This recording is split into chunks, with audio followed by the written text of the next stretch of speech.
Welcome to another edition of Chicago Crossing Model Railroad at the Bench. It's me, Eric, with you. Hope you're having a great weekend so far. Today, in response to a bit of viewer curiosity, I decided I would talk a little bit about this, the DCC Concepts Cobalt Alpha Central. Essentially what this is a ready-made switch panel that allows you to control accessories for your layout. Now, most commonly, I think this is going to be used for switch motors, which is precisely what I use mine for. But really, anything with an accessory decoder and an on-off or sort of 1-0 type operation will probably be workable with this. But like I say, it's great for switches simply because at that point you can control your turnouts here and you don't have to worry about building your own box or anything like that. For me, I didn't really feel like I've got enough turnouts here to bother fabricating something more complex. So this is a really nice plug and play option. So this is the heart of what you get in the very, very nice looking box. It actually is the type of box that you can save and use to store other stuff in. So you get this particular element here. The other thing you get is you get one of these cables. It looks like a telephone cable or an Ethernet cable. It is specific to these DCC Concepts controllers, and it's cross-compatible with NCE systems. This cable is not necessarily cross-compatible with other systems, even though the Cobalt Alpha Central is more or less plug and play with any DCC control setup. You simply need to buy an adapter that will connect this plug to whatever the jack is for one of your extra cabs on your DCC controller. So for NCE, you're ready to go. Otherwise, you want to make sure that you have an appropriate adapter for this. In addition, you get a cable that looks like this. This is for daisy chaining multiple Cobalt Alpha Central units together. So if you want more than one of these for your turnouts or accessories, then this is the control mechanism that connects them. Then as a nice bonus, you get these etched number plates that you can detach and place onto your control panel. These are best attached with a very small amount of CA glue. Press them in and they are good to go. Last element that you get is, of course, a book. If you look through this book, well, it's not the easiest thing to try to interpret and understand. And frankly, too much bold text means that none of the text ought to be bold. That just makes it sort of harder to read. But nonetheless, it tells you about various upgrade options and things like that, as well as specific jack adapters that you might need in order to work with other DCC systems. So with all that in mind, my system is an NCE system. And so for me, this is relatively straightforward. And if you have a similar system, I'll show you the install. The controller has a variety of different inputs and outputs on it. On the right side, you have a jack for that cable that I just showed you for daisy chaining. You can chain a ton of these, and the cable itself, as you can see here, it's called an Alpha Link.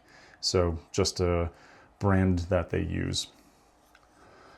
On the other side, you have another Alpha Link. You have a power switch that turns off and on like so.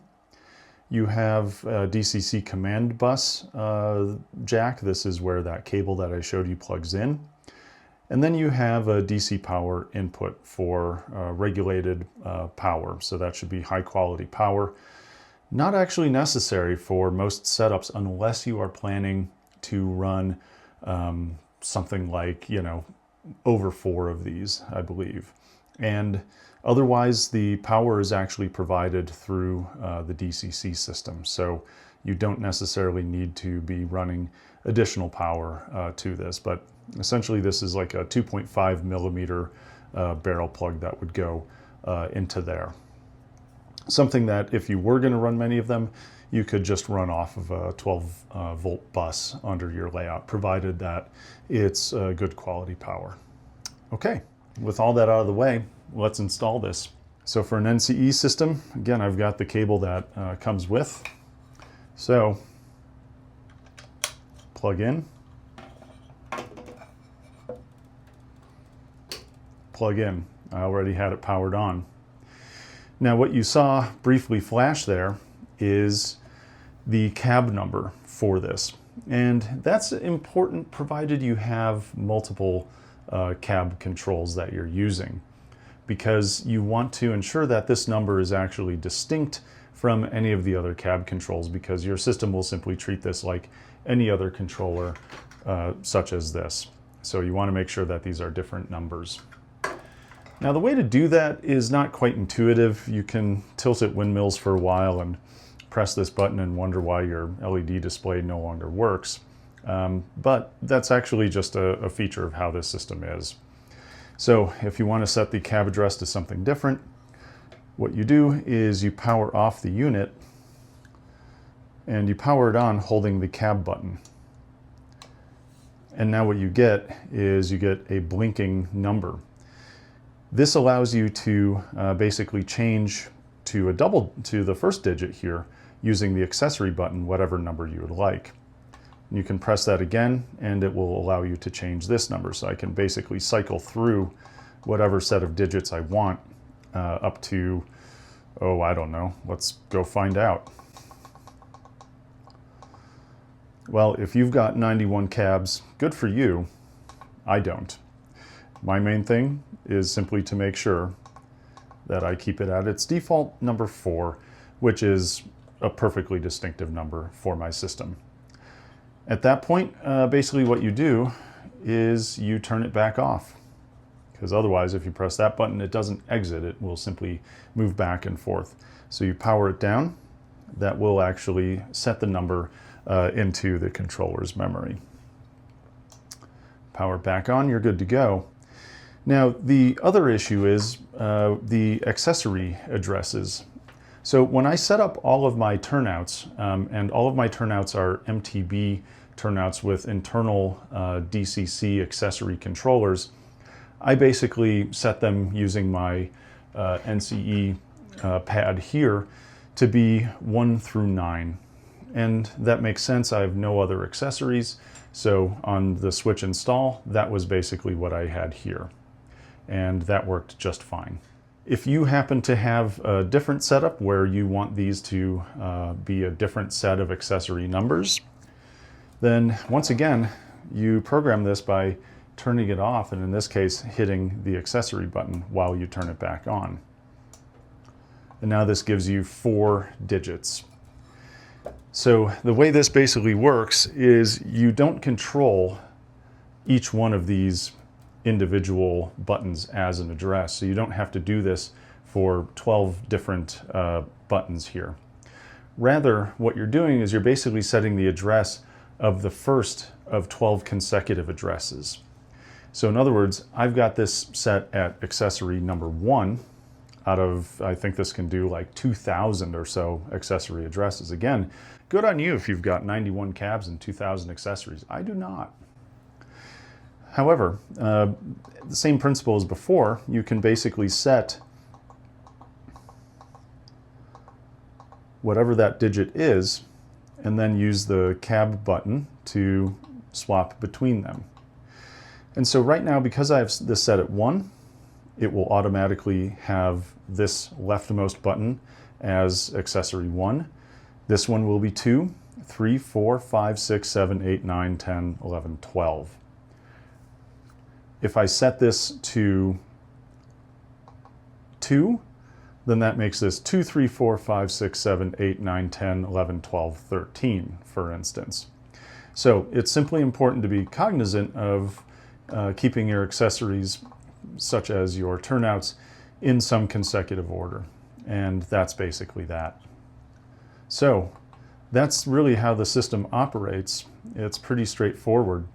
So if you want to reprogram this in, then essentially what you do is you once again just turn it off, and it will commit that to memory. So you just use the off switch, turn it back on, and you're good to go. Now the control mechanisms here are equally intuitive when it comes to working with turnouts. Everything defaults here to green, and then for the thrown switch, if you want to throw the switch, you actually press the button here. You'll see the accessory number, and it'll throw the switch. If you want it thrown back, then you throw it back. And so now you have it on the normal condition and not the thrown condition. Extremely straightforward.